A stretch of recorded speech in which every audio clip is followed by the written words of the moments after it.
Ассаламуалейкум. Қарапайым электрикқа ең керекті құрылғылар бірі ол кемпір ауыз. Орысшасы плоскогубцы дейді. Кемпір ауыз керек ең бірінші. Одан кейінгі қарапайым электрикқа керегі пышақ, яғни мынау пышақ изоляцияланған, мінекей. Яғни ол 1000 вольтқа дейін жұмыс жасауға мүмкіндік береді. Одан кейінгі кусачка, яғни кабельдерді кесуге, сондайларға арналған.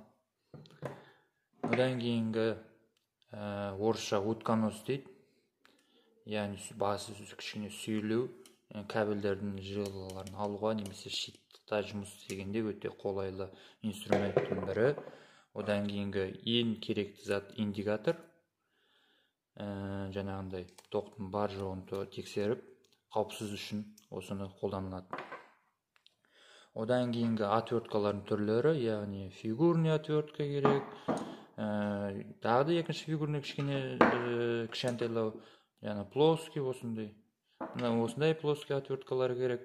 Одан кейінгі ең тағы да бір керекті заттардың бірі ол осындай клещ керек, яғни прозвонка жасауға, түрлі жұмыстар жасауға, вольтты өлшеуге, амперметрді өлшеуге. Егерде видео обзор жасау керек болатын болса, осы клещиға видео обзор жасап бере алам. Осындай клещи, мінекей.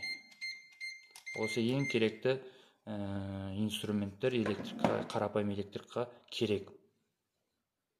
Арнаға қызықты видеолар әлі алда, бұл енді ғана жасалып жатқан канал. Сондықтан да тіркеліңіздер.